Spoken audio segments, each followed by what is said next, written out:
start with you, Lucinda, seeing as we were talking Brexit a little earlier on, and I have to say it feels like Brexit in the UK certainly has turned almost into a farce at this stage. We had the leaking of the documents earlier in the week, and in case any of you weren't aware, you remember before Christmas the British had said there was no impact assessments done. Now we realise there have been impact assessments done, and every single one of them, Lucinda, is negative in every single scenario. Worst case scenario, growth forecasts are down by 8%, best case scenario down by 2%. It feels like there's a sort of a cover-up or something going on, doesn't it?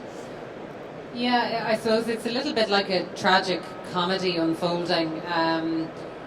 Brexit is a result of internal division within the Conservative Party, and that's just playing out now in the divisions in the British Cabinet, the divisions in Parliament. And we have a very unusual situation, which is that the main opposition party, traditionally pro-European party, the Labour Party, is led by a Eurosceptic who's deeply uncomfortable with all of this as well. So, I think anybody objective who looks at what is unfolding and what is likely to unfold from a hard Brexit can only assess it as being pretty much wholly negative. That's the reality, but we have to sort of work around it as best we can. We are waiting for yet another keynote speech from Theresa May in February. I suppose there's certainly hope, I think, in Dublin, in government circles, that she might try to moderate the position of the British government around Brexit, try to move more to the Norway model as opposed to the Canada Free Trade Agreement model that I mentioned earlier. But there's no guarantee of that, and even if she does try to do that, and even if she manages to reach agreement in Cabinet, there's no guarantee that when the ratification process starts in the autumn that the British Parliament would vote for that. So there are so many hurdles to be crossed before we get to the end of this process in March 2018. And heading into phase two, Lucinda, I mean, we talked a little bit, or you talked a little bit earlier about phase one, but nothing is legally tied down yet. And we've all this talk about, no backsliding, and we have commitments, but nothing is nailed down. There's a report in one of the papers this morning saying that farmers have been told by Revenue that there will be some sort of checks. Now, what form they take, I mean, it didn't say hard border, but there will be checks of some sort. Yeah, I mean, the cat is out. The cat was sort of out of the bag immediately after the summit in December, when some Brexiteers and members of the DUP in particular said, well, these are just European Council conclusions, they're not legally binding. And that's the truth. And we actually learned that in this country to our great detriment, when previous European Council conclusions talked about reduction in Irish sovereign debt during the financial crisis, and it never materialised, because they're really aspirations, they're political commitments, they're not legally binding. And that's why the government has put a lot of emphasis, and Leo Varadkar spoke about this in the European Parliament in Strasbourg 2 weeks ago, about weaving that commitment into the final text, the final treaty, the exit treaty, and that will have to happen. But it can't happen, and this is the squaring the circle part. It can't happen.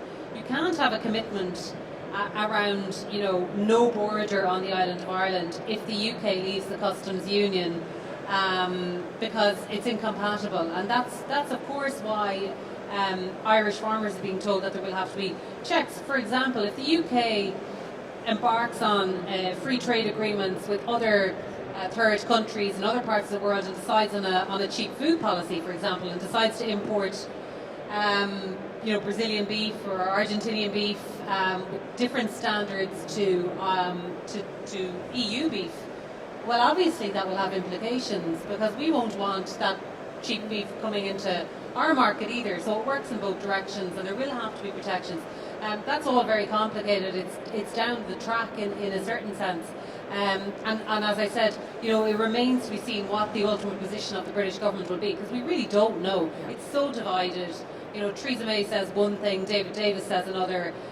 We're not negotiating with a coherent, unified interlocutor They don't know what they want themselves, and so there is a certain amount of waiting, unfortunately, which isn't much of a satisfaction or much solace for people who are trying to plan from a business point of view. Owen, from the British and Irish Chamber's point of view, do you have any inside track or insight into when or whether we get all these agreements that we had pre-Christmas tied down, legally locked off? I think just to echo Lucinda's point, what we had before Christmas was a statement of intent, but there was no legally binding elements to it, there was no legal treaty to it. And what you started to see was, on the return home, almost off the flight, the unwinding of that in the context of what people's local commitments were to the original referendum. I mean, I think it's worth going back a little bit just in looking at that for a second, in the sense that the referendum was driven by a feeling that people needed to retain ownership of their own borders, to look at an opportunity to grow global Britain again. Now, in reality, David Cameron had an opportunity to take control of the borders back 3 or 4 years ago when he got some relaxation of rules from the European Union. However, he was unable to do it because he didn't have a national identity card, as an example. The concept of global Britain, which is universally discussed in the UK, but universally misunderstood, because the European Union and the treaties that the European Union have allow Britain to access a significant amount of the global market already, probably in excess of about 85% of what they'd actually want to go and achieve. So that's the backdrop. So there's a lot of misinformation across the UK, and against that backdrop, you're looking at trying to put in place trade agreements. That Lucinda made the point earlier that the Canadian trade agreement, for example, took 7 or 8 years. There's a number of these things take time. They certainly take a lot longer than 18 months, which is what we have from now till potentially March 18. So, do we have a timeline on when we can sign off on even what we've agreed thus far before we get into the nitty-gritty in phase 2 about access to the single market? We have timelines, but the ability of the UK to politically deliver those to those timelines, I think, is highly questionable. And I think, just to give you one kind of key stat that was given to me recently by the IFA, there are farmers buying cattle now for slaughter in March 19. Right. Would you buy cattle at this point in time ahead of that, with the potential reduction in your market or a change in access to that market? So business is going to plan for the worst case scenario and work back from there, because it doesn't have any certainty in anything else. The worst case scenario being no deal at all. Barry, from the private sector's point of view, how do you think the Irish government is faring? Yeah, honestly, I think the government has been very visible in their in their negotiation position, and quite firm and strong in that context. I think that's been good. I think they've probably showed a significantly greater degree of cohesion than you've seen, obviously, in the UK side.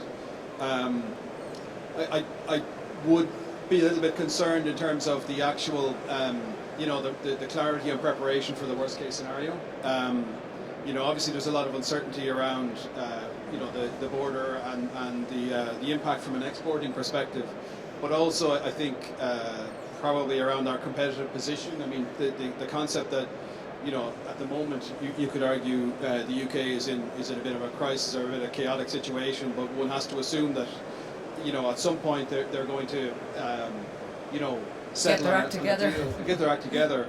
And I come back to this concept that I think David Davis has talked about as well, this idea of a Singapore on our doorstep. A country that's a lot of the restrictions from EU state aid legislation, from a tax policy perspective, our procurement-driven innovation and so on are lifted. You saw the study that the UK government commissioned on digitising industry. That's clearly a statement of intent that they want to support companies to drive innovation and moving into the digital world. So I think we have to be preparing Ireland for a more intense competition with Britain for foreign direct investment, for talent, for innovation, as well as preparing our exporters for the complexity and the challenges of exporting and the trade associated things with UK. I think sometimes maybe there's a little bit too much focus on the idiosyncrasies of the border, the agri-food sector. Right. There are a number of other sectors, I think, where the complexity of Brexit hasn't been fully thought through, and sectors that are very important from an Irish economic perspective in terms of our net export position, our regional development, and so on and so forth. So, and perhaps some sectors like businesses in this room, Pascal, for example, because I know that Danny McCoy from IBEC made the point recently, we have all these growth predictions that we're going to be up 3% and 4%, but he made the point that certain sectors, particularly low margin areas, are actually suffering since Brexit. So, it's sort of the bigger figures are masking what's happening lower down the food chain, if you like. Absolutely, and I think from my perspective, we're missing a trick here. To coin a phrase, we need to control the controllables. There's a whole, as Lucinda said, this whole Brexit thing it's a mess. We don't know what way it's going to go. It can go this way, it can go that way. We can go hard border, soft border, hard Brexit, soft Brexit. Who knows?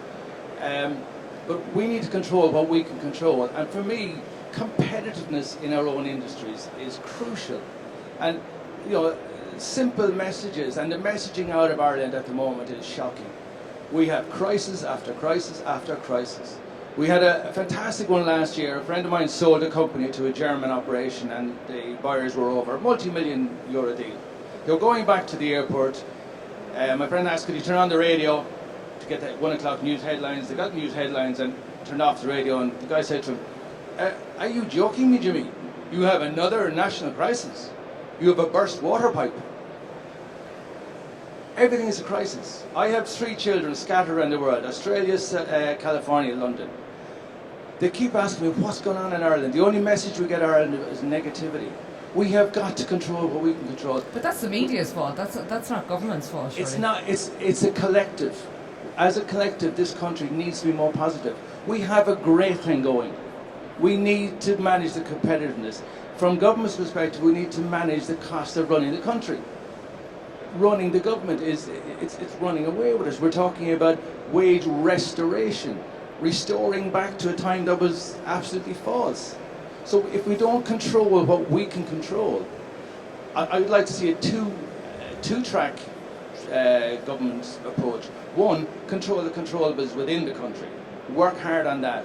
2, negotiate as hard as we possibly can on Brexit at Europe. But it's got to be 2-track. We don't control what we can control.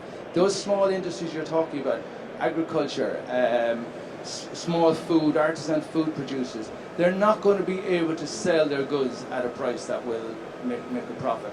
And we'll end up going back to a time of high unemployment, and the whole cycle starts again. So we, in my view, need to control the controllables in the country. All right. Anyone got a question for any of our panelists here? I know most people in the room, they're making goods, they're moving goods, they're interested to know what's going to happen in their particular sector. What is really crucial, Lucinda, for everyone in this room who's in the business of manufacturing, making things and moving things? What do they have to prepare for? Well, I guess they have to prepare for the worst case scenario is no deal at all, but practically, how can they do that? Yeah, I mean, I think when it comes to the options of soft Brexit and hard Brexit, I think we can probably assume that it will be a hard Brexit in some shape or form. And so, people need to really critically evaluate, where the components of their products are coming from. And obviously that may well be a number of sources. Probably depends on the product, it depends on the firm, maybe other EU countries, maybe the UK, maybe Northern Ireland. But actually really delving into it and looking at what the implications will be in terms of potential tariffs, in terms of potential transportation costs, factoring in delays, all of that. Also looking at potential currency fluctuation, which is likely, I think, to continue for quite some time. And then also looking at markets, exposure to the UK market, and ways to try to minimise that. So it's very practical stuff. I mean, it is about controlling, as Pascal said, what is in your hands, what is within your own control. And for a large number of Irish companies, they are hugely exposed, and it's easier said than done in terms of reducing or minimising that exposure. But it has to be that very sort of methodical evaluation of your business model and identifying ways in which you can try to minimise exposure as you effectively prepare and brace yourself for Brexit.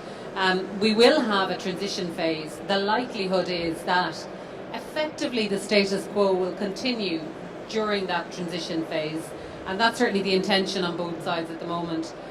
So in a sense that buys a certain amount of time. Whether it's 2 years or 5 years. It's unlikely to be 5 years for a whole range of reasons. One very obvious reason is that the UK would have to contributing a very significant amount to the EU budget as we enter into a new 7-year budget cycle. So the end of 2020 is the natural end because it's the end of the 7-year multi-annual financial framework, the EU budget, which the UK contributes a lot to. So they're not going to want to continue into the next 7-year framework.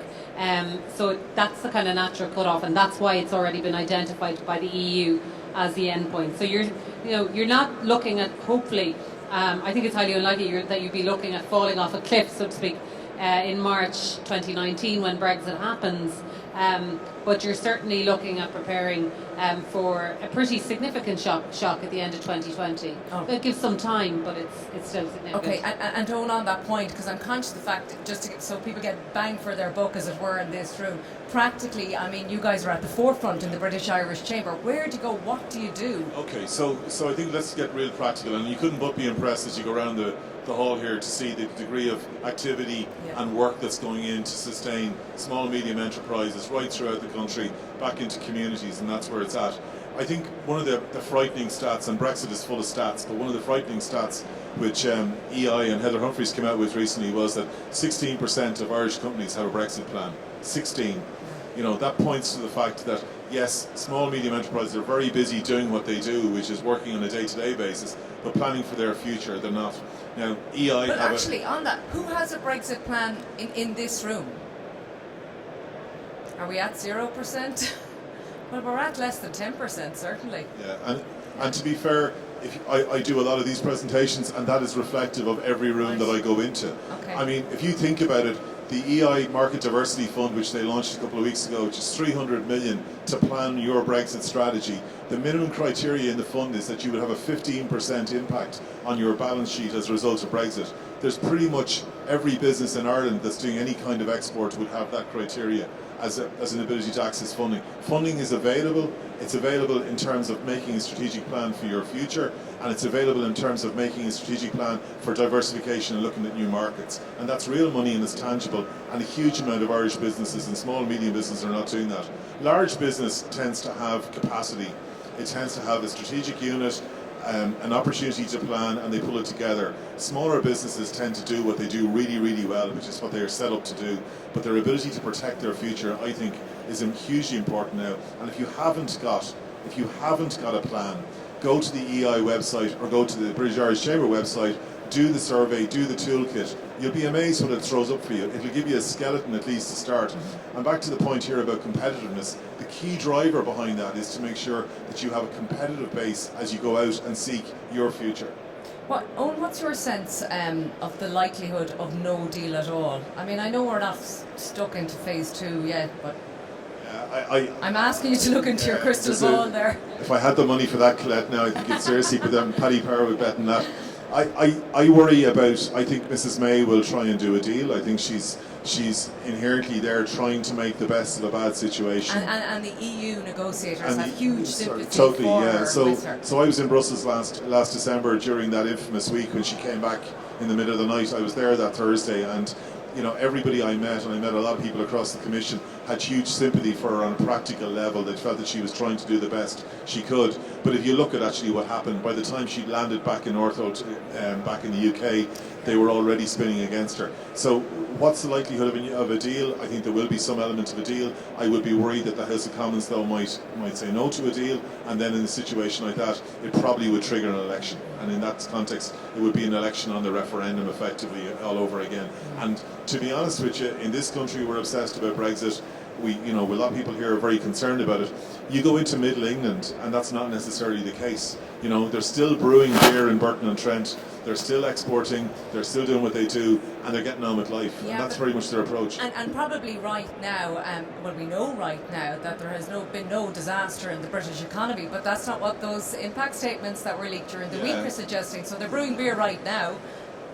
Yeah, so if you drill into that, the weakness of sterling has improved the export market in the UK, but that's a temporary glitch. Right. You know, you are seeing inflation running in the UK now, and actually it's artificially held by virtue of a number of interventions that have taken place because of the fear of large multiples coming into the UK. But food inflation is about to take off in the UK. You've already seen it in luxury goods, in clothing and stuff like that. So there will be an impact, and when it's felt in people's pockets, it will start to kick in. However, do they have an appetite for another referendum? I'm not so sure. And I spent Sounds like quite a bit Nigel of time Farage over is there. even backing off that one. Yeah, I don't think they have an appetite for another referendum. I think they've made their decision. They want to power on, and that's the way they view it. What about Ire exit? Any thoughts on that, Pascal? I certainly hope not, because if there was ever a case of turkeys voting for Christmas, that would be Yeah, it. absolutely. We have done tremendously well out of being at the heart of Europe. For 3.5 or 4 million people to have a 1 in 28 vote is absolutely fantastic. We definitely punch above our weight, and that's not by accident.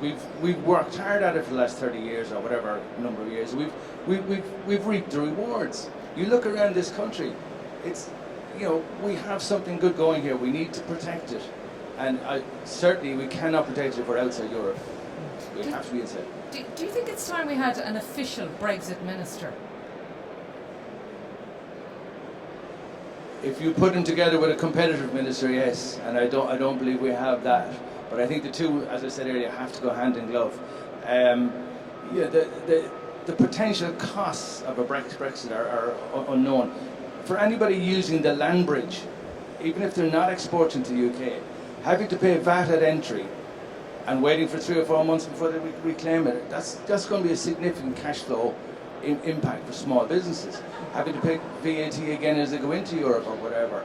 You know, we need to look at, and I know some of the ports in the south are looking at this, can we circumvent Britain? The problem with it is it's more than a 24-hour transit time, so it makes it difficult. Calais are working on the airport to try and ease flow into it.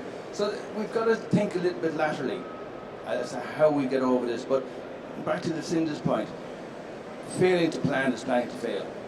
And we're not planning. We spoke about the different tools that are out there. I believe KPMG have a very good tool where you can put in last year's figures, last year's actual figures. From your own business. From your own business. Right. And it will give you the WTO impact if you want to look at the really worst case. Right, okay. And it's a good tool. Barry, you want to get in on that? Yeah, I think it's important. I mean, Brexit is we're all rubbernecking on the car crash to some extent, right? It's an interesting, political media, whirlwind. But I think what is important for the manufacturing sector in Ireland is not to obsess about Brexit. I mean, Peter lives and works in France now. I've come from the west coast of the US. I mean, Mr. Macron has brought in sweeping changes to labour laws in France in recent years that will potentially significantly increase the competitiveness of France as an attractive location for foreign direct investment and entrepreneurship and so on. I think the rankings for foreign direct investment came out recently, and Holland is significantly ahead of Ireland in terms of attracting foreign direct investment. They have won the European Medicines Agency from the UK now, which is going to be a big attractor for investment from the pharmaceutical industry. So, I think while we are obsessing over what's happening in our near neighbours, I think globally the trends towards, globalization is not going to stop, but competition between nations is increasing all the time. And other countries have learned from what's been successful in Ireland, but they also have deeper roots in some of the industries that we compete in. They have more innovative clusters. So I think, in terms of practical suggestions for the audience and for the country, I think it goes back to Pascal's point about competitiveness and innovation, and maybe the investing in the future as opposed to maybe being too short-sighted in terms of what we're focusing on now. Investing in things like automation and new product development, new service development. I think Ireland, there's a huge opportunity for cluster development. I think Matt Moran from IBEC talked about that earlier. So instead of individual companies trying to address this together, I think the approach of coming together as cluster groups and looking at the potential for innovation across the food industry, into the life science industry, or the microelectronics industry here in Ireland, into other sectors. I think we're only scratching the surface of those opportunities, and I think we just need to be a little bit cautious that we don't kind of wallow in the schadenfreude of what's happening in Britain, but also look at what's happening elsewhere in other economies. All right, I'm just conscious of the time now, and we're just gone 5 past, so does anyone have a question? Yes, yourself there. In Louth, yeah.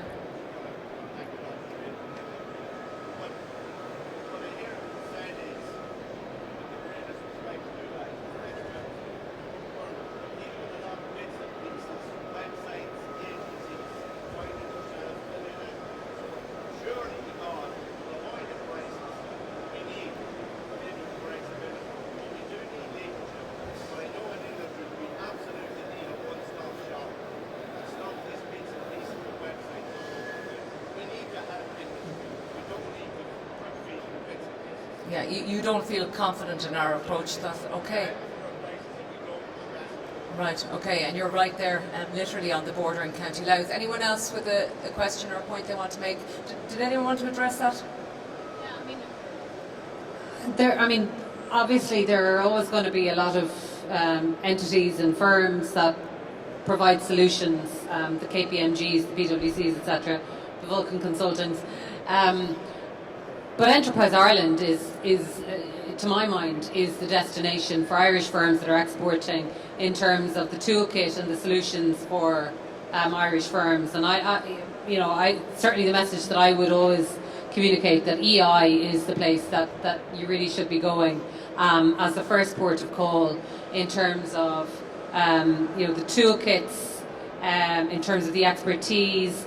A lot of money is being put into Enterprise Ireland directly via government funding to support the Brexit effort, and also in terms of the various grants and supports that are available to help firms, utilise and avail of the skills and expertise that they require. If there's one message that is communicated today, it is that all of you who did not put up your hands when asked whether you have done any Brexit planning or contingency planning, you need to start. You really do, urgently. And certainly the obvious and first port of call is Enterprise Ireland. I think that we've actually touched on a whole load of other issues that are really, really relevant. Barry's point about preparing ourselves not just for Brexit. Brexit is immediate, or it's short term, and it's going to be a pretty dramatic shock. But for example, Donald Trump's tax reforms in the United States, which we were talking about before we came on the panel, this is a huge, huge challenge for us. We've already seen Apple and Facebook and several other firms that have large presences here in Ireland talk about repatriating capital to the US and potentially repatriating jobs to the US, which will have a direct hit on the Irish economy potentially. Not to be negative and not to sort of feed into the, we are our own worst enemy, but we really need a response to this. And it is about competitiveness, it is about innovation, it is about all of that. And also being, smart in how we market ourselves, smart in terms of what we do to welcome investment in this country. And we have a big problem post-Brexit because there are so many financial services firms, for example, that are looking around, looking at Frankfurt, looking at Paris, looking at Dublin, looking at all options in the European, on the European agenda at the moment, to move their operations out of London. And we are falling down. There is no one-stop shop in Ireland. There is no sort of coherent message coming from IDA, from the Irish government and from the Central Bank of Ireland, for example, all of whom should be joined up, but they're not. That's just one example. There are lots of other examples where we lack the coherence.